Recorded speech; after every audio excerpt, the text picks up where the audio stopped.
Chana! Good morning, Uy, mother! good Ano ito? Ay, puso na gulay. Ay, wow! Ang sarap Ano, naman yan. kinilaw. Kinilaw na puso. Oo. So, meron si mother ditong kinilaw na puso, tapos beef loaf.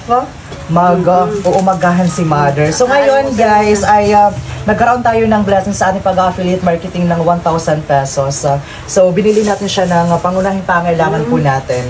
So, since meron ka ditong beef loaf, meron kang UFC tamis anghang ketchup, sachet at saka itong nakabotilya. And of course, bumili na rin ako dito ng ulam natin ngayon na 1 kilo ng bangos.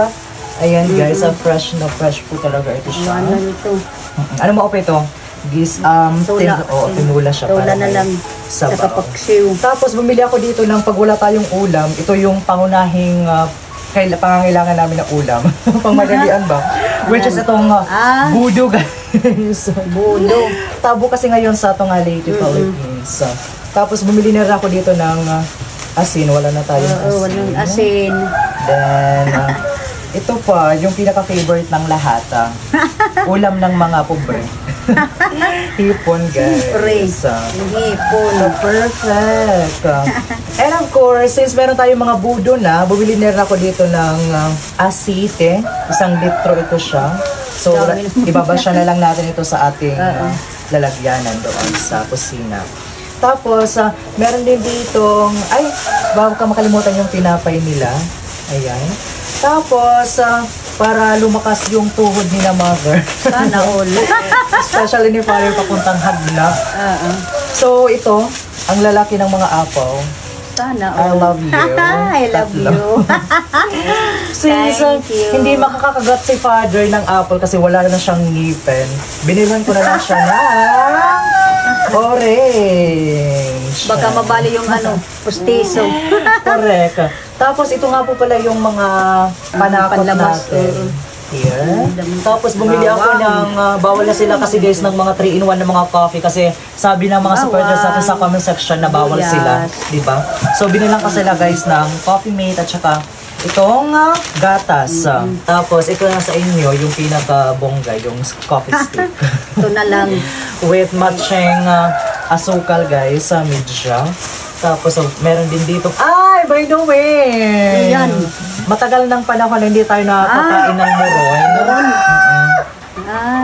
So makakatikim na tayo ng muron once again. Ayan everyone. Hala, by the way, nakalimutan kong bumili ng sabon. May sabon pa naman dyan. So next time na lang kasi di ba sobrang mahal na po talaga ng mga bilihin ngayon kaya thank you so much po talaga sa Panginoon na nagkaroon tayo ng blessings ngayon dahil po sa ating pag-affiliate marketing. So tikman mo yung masarap. So since nagkaroon tayo ng blessing sa ating pag-affiliate marketing, ito na lang po yung nagkaroon na kaya yung naging sukli ng ating 1,000 plus na kinita sa pag-promote ng mga products, guys. So, ito siya. Thank you po. Maraming salamat po. 150. Hala!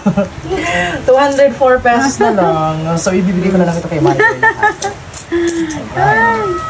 So, yung binili ko, guys, is yung mga pangunahing pangailangan lang po talaga namin. Kasi nga, sobrang hirap ng panahon ngayon na kailangan po nating magdubli tayo at saka laban lang sa buhay. Laban lang po talaga tayo, guys. So, ito na po yung mga pinaghirapan din po natin, di ba? Galing ito sa napakagandang pamaraan at saka lahat ng ito ay pinagpaguran din po namin. Kaya narapat din po lamang na sa family natin mapunta yung mga pinaghirapan natin, di ba? Bilang isang anak. So, once again, thank you so much, Lord, for all the blessings. Salamat. Kumusta kayong lahat dyan? Yes. So, hanggang dito na lang po muna tayo, everyone. Thank you so much for watching. Muron ka mga da. Bye-bye! Bye! Karasa!